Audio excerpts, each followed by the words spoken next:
Keyshawn Davis have a big test against Nahir Albright tonight. It's gonna be a good fight. Albright has had some very good fights, especially against Banderas. It was a very good fight. People say it was an upset, but he's had good opposition himself. Keyshawn Davis has also. This is a step up fight for him. He knows that. He knows his opponent is coming to fight. He's not coming to lay down. But Davis has also said some interesting things as far as him looking for a fight and big fight soon. He's not looking to chase belts. And I agree, the belts right now are just going to any kind of people. And just to fight a guy with a belt right now really doesn't mean much. He's looking for the big fights. And I would like to see the big fights. And most of the other fights are kind of just watered down, tune-up fights. But he's looking to fight the best. So, especially at his age. But I see that 135 is really starting to fill out now, guys. A lot of those guys are really still young. I know everybody want them to crash out, but if let's just say 135 pounder, if he was to fight 2 or 3 of those top guys in a year, his career could possibly be over. Especially if he's on the losing end. Not as far as like his career is over because he put his body through way too much damage in just 12 months, especially going through training camp. When you're going through combat like that, you're taking your body through a lot, especially through like damage, sparring, even making weight sometimes is harder than going to sparring and stuff like that because just the damage you put on your body, especially when it's an influx. Sometimes you weigh more at certain parts of the year than you do other parts of the year. But if you're fighting 2 or 3 times throughout the year, then you got to manage that. That's on you. You know what I'm saying? Because fans, all they care about is if you made weight. They don't care about how you do it.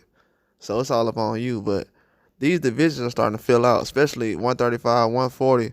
I would like if the other divisions around would be a little more active. But I feel like 135 has kind of been carrying let me just say, they've been carrying the division probably 2 or 3 years now.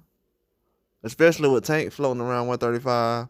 2 or 3 years, especially 140. So I would say since Terrence Crawford has left 135, it's been heating up, but it's not like how it is now. You got about 50 fighters that can fight each other at 135. I'm not kidding. It's like 50 guys at 135 that can all compete for a title right now. But they all got to go through the ranks as far as getting the right position because you don't want a guy who just came in the division jumping over a contender who's been trying to get to the top spot for 3 or 4 or 5 years. He has no losses.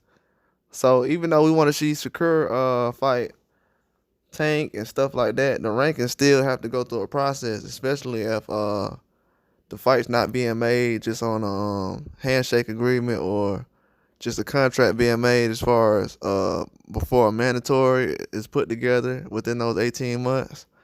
But who knows, especially with the Ryan Garcia fight going down. But that whole division, like Keyshawn said, he's not looking to fight. Because most of the top guys don't have a belt. Lomachenko doesn't have a belt right now. So to fight Lomachenko right now would be kind of a bigger fight than actually fighting someone like Kambosos. I don't think people want to see Kambosos fight Shakur before they want to see Lomachenko or Keyshawn fight Kambosos instead of Lomachenko. No, they wouldn't want to see that. They'd rather see Lomachenko. So I agree with his assessment as far as the top guys fighting each other and basically seeing who's the top guy. Like I hope everybody's thinking like that because he knows what's in front of him. So he's not really dancing around it, talking around it. I like his attitude towards that. You know what I'm saying? He said he's been working with Floyd lately and things like that. But I like his attitude as far as him saying that he's going to come for the top spot, things of that nature. But 135 is very deep. I feel like him and Jermaine Ortiz will probably possibly fight within the next 12 to 18 months. I think that fight will be coming up real soon. Especially with Shakur possibly leaving top rank 2024. Who knows? I don't know. If I had to guess though, I could possibly, if not going to PBC. Well, I'll just make that prediction later on. But yeah, I got some things coming out. as far as information that's gonna be good. But I dropped a couple of hints in this video here, but this will be a good test. I want to see if Keyshawn Davis can get the knockout though, because I'm expecting him to hit that next level. And for this guy, he's never been knocked out before.